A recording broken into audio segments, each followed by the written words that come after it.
हे दोस्तों, चलिए मैं आपको एक कहानी बताता हूँ। कहानी सुनने से पहले कहानी बताने वाले का नाम जानना चाहते होंगे।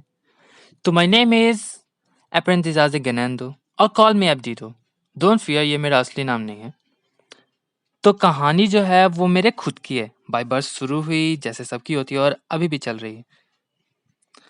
आम दिनों की तरह जब मैं स्कूल से घर आ रहा था तो मैंने पहली बार एक एक्सीडेंट को बहुत पास से देखा था। एक बाइकर ने एक आदमी को बहुत जोर का धक्का मारा। उस आदमी की पूरी पूरा पैर बुरी तरीके से टूट गया। It like the trauma that instant still lingers in my mind. मैं उस समय 6th स्टैंडर्ड में था। I was kind of depressed. लगभग 2 साल मुझे उस एक्सीडेंट से बाहर निकलने में लगा। मैं हंसता तो था पर कुछ फील नहीं कर पाता था। फिर मैं उस चीज से बाहर निकलने की कोशिश करने लगा और मैंने शुरुआत की पढ़ने और खेलने से। कुछ देर खेलकर अच्छा लगता था। एक दिन मैंने एक न्यूज़पेपर का एक आर्टिकल देखा। It was about depression. It stated that approx 20% of the children and adolescents suffer from depression, and that is approx 1 out of 6. Half of all the mental health conditions starts by 14 years of age, and suicide is a leading cause in 15 to 19 years. I really felt bad. मैंने कुछ clubs के बारे में सुना था जो बच्चे अपने स्कूल में बनाते थे और उसमें पार्ट लेते थे और कहते हैं उन क्लब्स में पार्ट लेने से एकता, पैशन, फ्रेंडशिप बढ़ती है। And it even lessons depression. I was impressed. मैंने सोचा क्यों ना अपने स्कूल में ऐसा ही एक क्लब खोला जाए। मैंने प्रिपरेशन किया, सोचा क्या क्या किया जा सकता है, कैसे इसे प्रोडक्टिव बनाया जाए, कैसे इससे स्टडी पर इफेक्ट ना पड़े। पर जब स्कूल से बात की तो पता चला कि ऐसे क्लब्स स्कूल में नहीं बनाए जाते। They told me just focus on your studies and don't stray.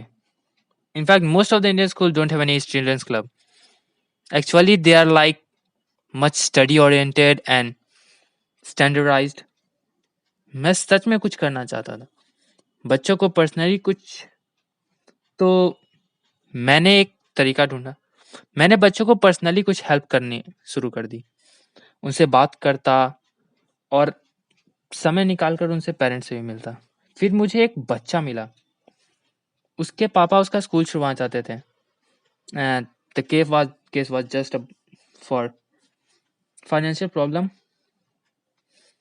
मैंने उनसे जब बात की तो उन्होंने मुझसे बस एक बात कहा, क्या तुम उसे कम पैसे में किसी अच्छे स्कूल में पढ़ा सकते हो? आई वॉज लाइक डम। मैं क्या बोलता? मैं उस बच्चे के लिए कुछ नहीं कर सका। कुछ दिनों बाद, दैट मीन्स कुछ सालों बाद, आई I saw a more case जहां मैं कुछ भी नहीं कर सका। इन शॉर्ट्स बात कुछ ऐसी थी कि मेरी लोकेलिटी में मैंने कुछ अलग देखा। एक फीमेल डॉग अपने बच्चों को पालने के लिए 2 से 3 महीने एक गाड़ी के नीचे ही रही। हाँ, लोग खाने के लिए दे देते थे, पर आखिरकार जब वो निकली तो बहुत पतली हो गई थी। उसने अपने बच्चों को बहुत अच्छे से पाला, उन्हें बड़ा किया ठीक से, एंड जस्ट वर्कड हार्ड। पर वो अपने बच्चे को ठंड और एक्सीडेंट से नहीं बचा सकी और आखिरकार उसके सारे बच्चे मरे, सिर्फ एक बचा। वो हर मुमकिन प्रयास करती है अपने बच्चों को बचाने के लिए और गुस्से में कुछ गाड़ियों के पीछे ही भागती और फिर लौट कर आ जाती। Once more, I was not able to do anything. I could not even pacify her. पर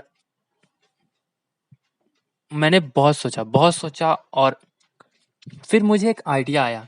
और ये बहुत सोचने का जो स्पैन है वो आपको बहुत छोटा लग रहा होगा, लेकिन it took 2 years to me. मैंने एक चैनल बनाया है सोचा कि अगर वीडियो पॉपुलर हुई तो जो पैसे आएंगे और proceeds, I could be able to help them. और मैंने अपने चैनल का नाम रखा Aprendizaje Ganando, जहाँ पर मैं हर वो चीज़ पढ़ा सकता हूँ जो मेरे लिए मुमकिन है। और proceeds which I would obtain, 20% of it would be passed to some annual animal care NGO. अभी तो चैनल पर अपना वेंचर्स पूरा कर रहा हूँ। एवरीडे वर्ड मीनिंग यानी कि रोज़मर्रा की ज़िंदगी में यूज़ किए जाने वाले ऐसे इंग्लिश शब्द जो हम यूज़ कर सकते हैं और ये बहुत ईज़ी और अच्छे भी लगते हैं। मुझे डिक्शनरी पढ़ना बहुत पसंद है और यहीं से मैंने ये सब इन चीज़ों की शुरुआत की। और उससे भी ज़्यादा अच्छा लगता है मुझे इन वर्ड्स को यूज़ करना। और सिर्फ मैं ही नहीं, आप में से भी कइयों को लगता होगा कि सामने वाला इंग्लिश में इतने अच्छे-अच्छे वर्ड्स यूज़ कर रहा है, he is very really compendious, बड़ी-बड़ी बातों को एक वर्ड में बता देता है। Then why not me? अब यहाँ पर आपके पास 2 रास्ते आते हैं। चाहे तो आप डिक्शनरी पढ़िए, नहीं तो आप किसी ऐसे लेक्चर को देखिए जहाँ पर आप इन चीज़ों को सीख सकते हैं। And that is what I do. Then why not invest just 10 minutes to know some valuable thing? I'm not forcing you to come. मैं फोर्स भी नहीं कर सकता, दूर से कैसे फोर्स करूं? But I can request you to visit it. अच्छा लगे तो लाइक, सब्सक्राइब, शेयर करें, नहीं तो फिर डिसलाइक करें या फिर नहीं आए। ऐसे डिक्शनरी पढ़ने से तो अच्छा ही होता है, बिकॉज मैं डिक्शनरी पढ़ता हूँ, मुझे पता ही है कितना ओवरवेलमिंग, मतलब ओवरवेलमिंग नॉट, कितना हेडेक टाइप थिंग है। Okay then, goodbye. Hope you enjoyed the video. Cannot wait to see you, everybody of you on the channel. Thank you.